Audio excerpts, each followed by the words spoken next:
याद रखिए मेरी इस बात को, जब मैं 21 साल का था तो बाबरी मस्जिद को मुझसे छीन लिया गया। अब हम वही 19-20 साल के बच्चों की आंखों के सामने दोबारा मस्जिद को नहीं खोएंगे इंशाअल्लाह ताला। क्या आप तमाम लोग अहद लेते हैं कि हम कोई मस्जिद को नहीं खोएंगे? क्या आप अहद लेते हैं कि अब हम कोई मस्जिद को नहीं खोएंगे? अगर अहद लेते हैं तो हाथ उठाकर कहिए नारे तकबीर, नारे तकबीर। इनको पैगाम मिलना चाहिए, मस्जिद को अब हम नहीं खोएंगे। तुम्हारे दिल फरेब और हथकंडों से हम जान चुके तुम्हारे हथकंडों को। और अल्लाह के रसूल सल्लल्लाहु अलैहि वसल्लम का हदीस शरीफ है कि मोमिन वो है जो 2 बार एक सुराख से नहीं डसा जाता। अब हम दोबारा नहीं इनको डसने देंगे। मस्जिद है और रहेगी इंशाअल्लाह ताला सुबह क़यामत तक। ज्ञानवापी मस्जिद मस्जिद थी और जब तक अल्लाह दुनिया को कायम रखेगा मस्जिद रहेगी इंशाअल्लाह ताला। और हमारा काम यह है कि हम अपने मस्जिदों को आबाद रखें। हमारी भी जिम्मेदारी है कि रमजान हो गया तो मस्जिद के दरो दीवार तरसती हैं कि कहां गए वो लोग जो रमजान के 30 दिन अल्लाह के घर में आकर सर्वसजूद हो रहे थे। तो याद रखो, मस्जिदों की हिफाजत पहले हमको अपनी महल्लों की मस्जिदों को आबाद रख के रखना। अगर हम अपने महल्लों की, गांव की मस्जिद को आबाद रखेंगे तो ये शैतानी ताकतें जो ललचाई नजरों से हमको अपनी तहजीब से महरूम करना चाहती हैं, इनको पैगाम मिल जाएगा कि अब दोबारा मुसलमान भारत का मस्जिद खोने को तैयार नहीं है। मेरे अजीज दोस्तों और बुजुर्गों, मगर आज ज्ञानवापी का मसला आया, हिजाब का मसला आया, तो क्या कांग्रेस पार्टी ने कुछ कहा? कोई कांग्रेस के लीडर ने कहा? नहीं बोलेंगे। क्या समाजवादी के या आप पार्टी के किसी कायद ने कहा? नहीं बोलेंगे। क्यों नहीं बोलेंगे? क्योंकि इनको मालूम कि मुसलमान तो डराओ, इसको डराओ और डरा कर वोट हासिल कर लो। इनको मालूम कि मुसलमानों का जहन उसमें डाल दिया गया कि नहीं नहीं, आपको सरकार को बदलना है। मेरे अजीज दोस्तों और बुजुर्गों, याद रखिए मेरी इस बात को कि हुकूमत को आप नहीं बदल सकते, अपने नुमाइंदों को आप कामयाब कर सकते हैं। अरे मस्जिद का मसला आया तो नहीं बोलेंगे, हिजाब का मसला आया तो नहीं बोलेंगे, दिल्ली के जहांगीरपुरी में गरीबों की दुकानों को तोड़ दिया गया तो मुंह नहीं खोलेंगे। मैं जब दुकानों को दिल्ली में तोड़ा जा रहा था, जब बुलडोजर दुकान के पास पहुंच चुके तो किसी गरीब ने मुझे फोन करके कहा कि ओवैसी क्या तुम आओगे या नहीं आओगे? मैंने कहा जरूर आऊंगा। पहली फ्लाइट लेकर दिल्ली को जब पहुंचा, हमारे दिल्ली के मजलिस के सदर कलीम हफीज साहब से कहा कि हमको जाना है। हम गए वहां पर, उसी मस्जिद में जाकर नमाज मगरिब अदा की, रास्ते में रोजा खोलना पड़ा, वक्त हो गया था। जिस मस्जिद के सामने उसकी दीवार को और गेट को शहीद कर दिया गया था। आप बताइए क्यों नहीं गए ये तमाम पार्टी के लोग जो मुझ पर इल्जाम लगाते हैं, जो मुझ पर इल्जाम लगाते? जाना था ना, नहीं गए। क्यों नहीं गए? क्योंकि उनको मालूम मुसलमान को डराओ और वो खुद ब खुद आपको वोट देता रहेगा। मैं इस मिजाज में तब्दीली पैदा करने के लिए आया हूं। मैं आपसे कह रहा हूं कि सिर्फ अल्लाह से डरो, इन जालिमों से मत डरो। मैं आपसे अपील करने आया हूं कि आप अपनी आवाज को उठाओ। अगर मुल्क में ये तमाम हालात पैदा हो रहे हैं तो उसका मकसद क्या है कि भारत के मुसलमानों को डराया जाए, उनको खामोश कर दिया जाए और उनको मुसलमान सिर्फ उनकी घर तक रखा जाए और बाहर में मुसलमान के कोई मजारे ना करे। मैं आपसे अपील कर रहा हूं कि हम घर में भी मुसलमान बनकर रहेंगे, बाहर भी मुसलमान बनकर रहेंगे, हालात कुछ भी होंगे, मगर हम डर कर मायूस हरगिज नहीं होंगे। हम डर कर अपने घर में नहीं बैठ जाएंगे, हिकमत के नाम पर बुज़दिली के मजारे नहीं करेंगे। मैं आपसे ये नहीं कह रहा हूं कि तशद्दुद पर आ जाओ, मैं आपसे ये कह रहा हूं कि अपने हौसलों को बुलंद रखो। मैं आपसे ये नहीं कह रहा हूं कि तशद्दुद करो, मैं आपसे कह रहा हूं कि सब्र का दामन मत छोड़ो, मगर जब मुकाबला होगा तो हिम्मत और हौसले को बुलंद रखो।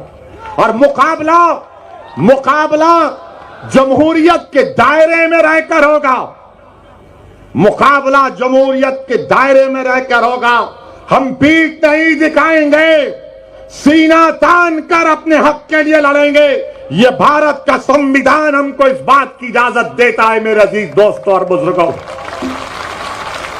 वहीं पर जहांगीरपुरी में हुआ तो मध्य प्रदेश में सेंधवा में, खरगोन में घरों को तोड़ दिया गया और कहा गया कि पत्थर फेंकते थे।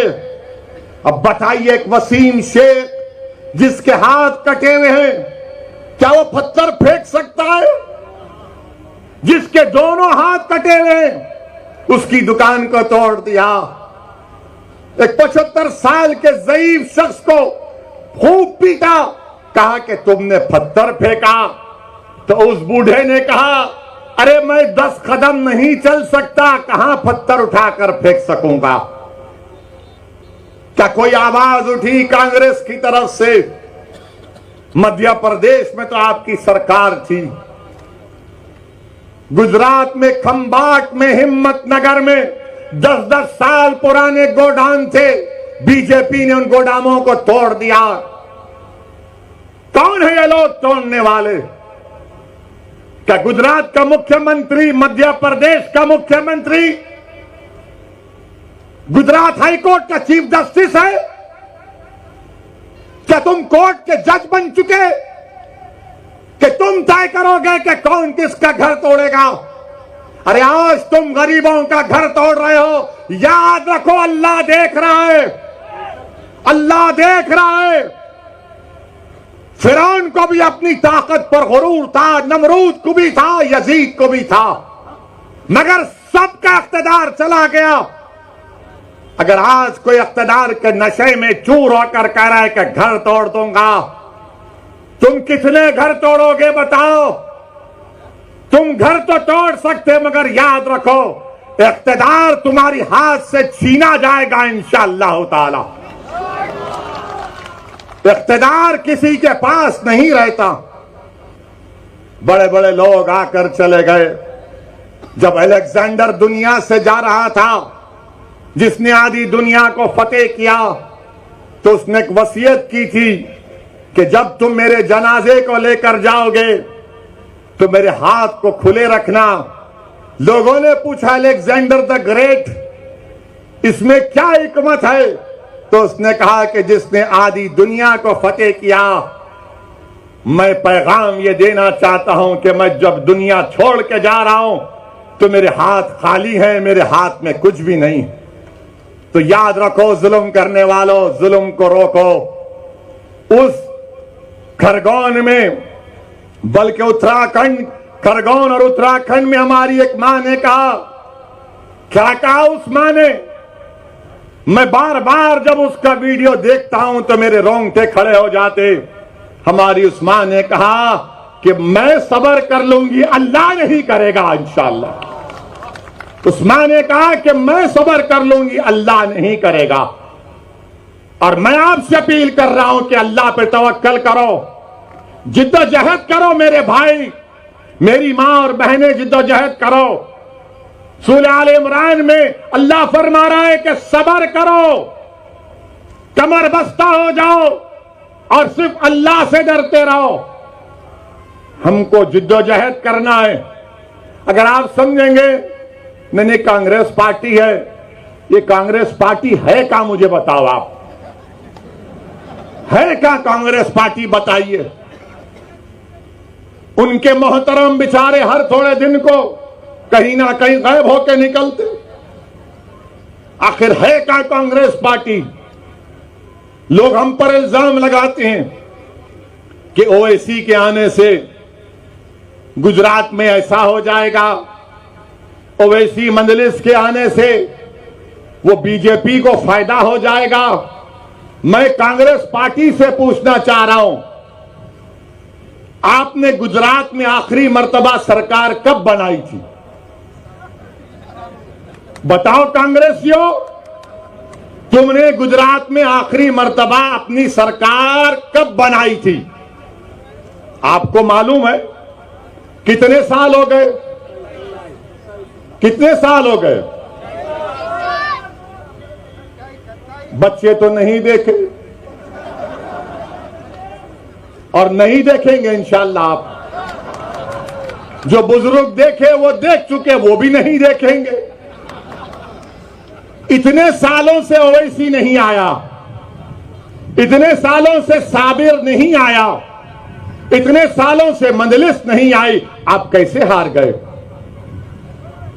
कैसे हार गए? क्या मेरे अजिन्नात आकर आपको बोले कि बीजेपी को वोट डालो? क्या मुफ्ती इस्माइल के मौकिल आकर आपको बोले? फिर कैसे आ रहे आप? इसका कोई जवाब नहीं है इनके पास। मगर अब जब आ रहे हैं तो कह रहे हैं देखो हमारे खाली 3 एमएलए हैं, तुम क्यों आए?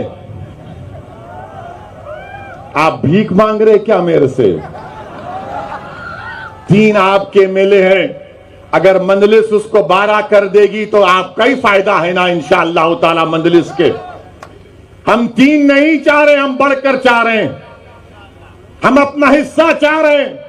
अगर हमारे गुजरात के पटेल भाई मुसलमानों की उनकी आबादी 1 है और उनके 47 एमएलए जीत सकते हैं और हमारे 3 क्यों जीत रहे हैं? बताओ कौन डील कर रहा है? कौन डील कर रहा है? मेरे अजीज दोस्तों और बुजुर्गों, और फिर कांग्रेस के 12 एमएलए बीजेपी में भाग गए। मेरे से पूछ कर गए थे क्या? 12 भाग गए। क्या मैंने उनको बिठाकर हैदराबाद की बिरयानी खिलाई?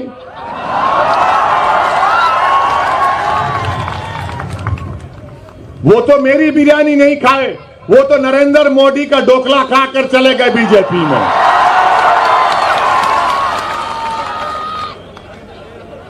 अब कांग्रेस पार्टी कुछ नहीं बोलेगी इस पर। ये आप क्यों आ रहे? राहुल गांधी अमेठी में हार गए, मैं नहीं था। कैसे हार गए राहुल गांधी बताओ? फिर आप केरल को जाते हैं, केरला को, वहां पर जीतते। क्यों जीतते? क्योंकि 35% मुसलमान है। अमेठी में हार गए, मैं नहीं था, मंजलिस नहीं थी। मगर बोलेंगे नहीं नहीं ओवैसी वहां से गुजरा था, मैं तो गया भी नहीं। आपके 12-13 एमएलए गुजरात से चले गए। क्या यह बात सच नहीं है कि वडगाम के कांग्रेस के जो साबिका एमएलए थे मनी भाई चले गए, टाटा कर गए? क्या आपके खाने की दुकान पर मनी भाई खाकर गए थे क्या कि भाई यहां पर अच्छा खाना मिलता है, मैं खा के जाऊंगा? मनी भाई चले गए। अच्छा, फिर एक और इनका एमएलए गया जिसका नाम है अश्विन कोटवाल। उसने पेपर में बयान दिया, मैं पढ़ा, जिसमें अश्विन कोतवाल ने कहा कि मैं कांग्रेस से जीतता जरूर था, मगर मैं अश्विन बोल रहा है कि मेरे दिल में नरेंद्र मोदी की मोहब्बत थी। क्या मोहब्बत है कांग्रेसियों की! जबान पे मुसलमान और दिल में मोदी की मोहब्बत है, और आकर हमसे कह रहे हैं